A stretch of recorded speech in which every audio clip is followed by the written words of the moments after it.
Hello all, welcome to Cine Magnets.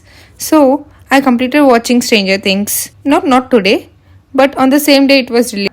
But I needed a buffer to share my honest opinions. Coming to my opinion, literally I'm not a huge fan of Stranger Things, but I realized I am same as other fans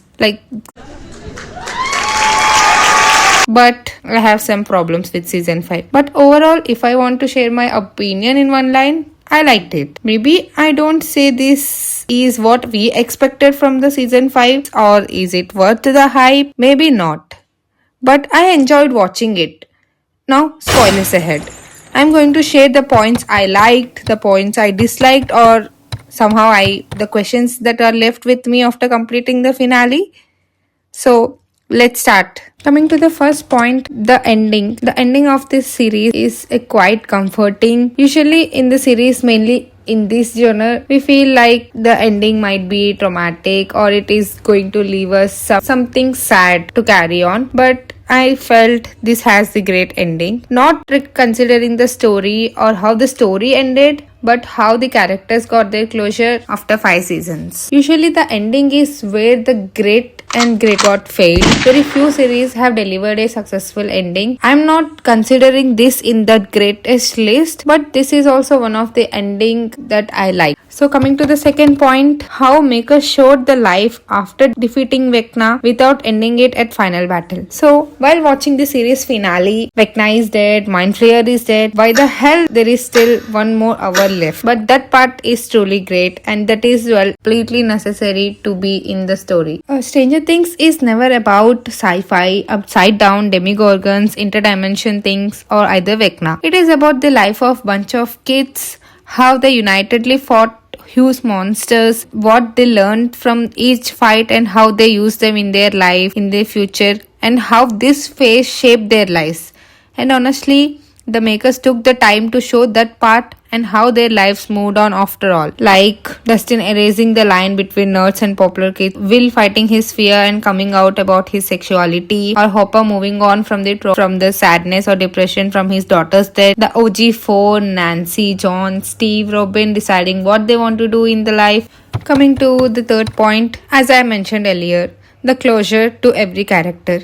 Yeah, there are many plot holes or loopholes in the story, but I'm talking about the characters, how the characters have their end after every chaos. The characters has a proper closure. Some I have mentioned in the earlier points also. The next point is new characters and their storylines. It's unlikely to have a new character or bunch of new characters in the final season and making them liked by the people. It's a tough job and they did it well. The new characters like Holly or Delightful, Derek, etc. This felt fresh and interesting. Next point is taking time to write some good emotional conversations, like one between Max and Holly when they are trying to come out of this Vecna's mind, or Will coming out about his sexuality, or Hopper having a conversation with Mike at the end.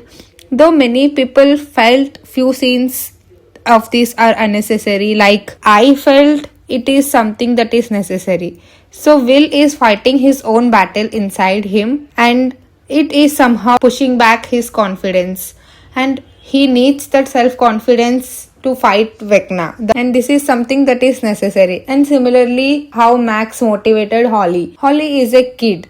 She needs that motivation before coming out of the trap of Vecna's mind. Okay, now coming to the things I didn't like or left me with questions or left me unsatisfied.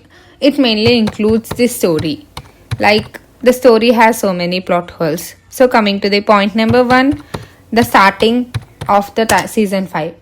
Okay, so literally after season 4, the way how the season 4 ended, it is pure chaos. Like the gates were created and there is a bridge opened for upside down to the real world and people are expecting a literally pure chaos of all demigorgons, Vecna, everyone coming to the real earth. There is a fight or something, but the expectations were not directly created, but those were set by the makers at the end of the season 4. But what happened in the season 5?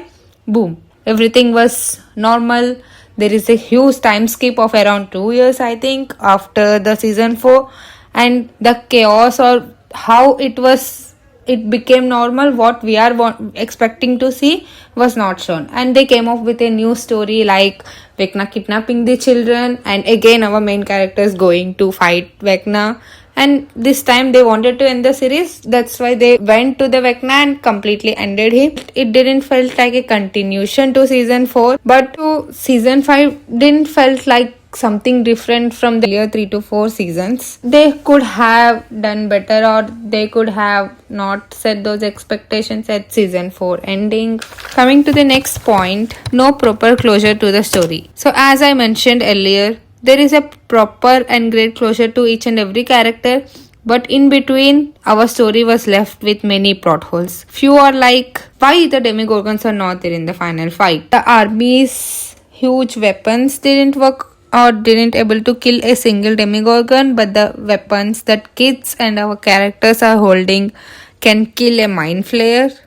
I thought it's quite a cinematic liberty they took, is why Will didn't feel any pain of Mind Flayer or Vecna. Vecna missed the plan of the kids, so he went into the mind of Will in one episode, even though the final plan wasn't yet planned, but they had that motive. The kids and Hopper, Joyce, everyone are trying to have a plan to kill Vecna.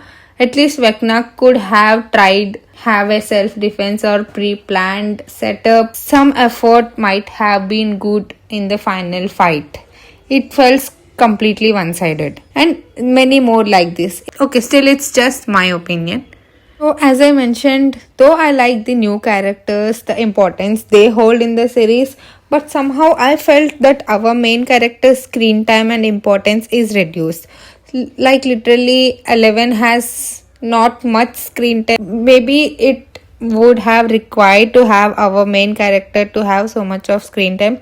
And similarly with Steve, Joyce, they are all underutilized in the final season, and I wanted to see them more like the earlier seasons, but somehow it was missed. But finally, if we just give up all these loopholes in the story or how they rushed everything, but if we watch with that nostalgic feeling, but not watching it with comparison to earlier seasons or some other series, we would have loved it. If we have lowered our expectations, we focus on the characters we love like Mike, Dustin, Lucas, Will, 11. If we focus on their journey, their story, this is one of the best series. But we should ignore that story loopholes. If you have watched this video so far, I'm expecting you have already watched the series, or you wanted to watch it even though there are spoilers, and I like it. But I want you to drop your honest opinions and thoughts in the comments. You can also drop the things that you disagree with me in the video, and I will take a time and look into them. And also, please show your love by liking and subscribing to my account. I promise to try not to disappoint you guys and bring in more content. So see you in the next video. Bye bye.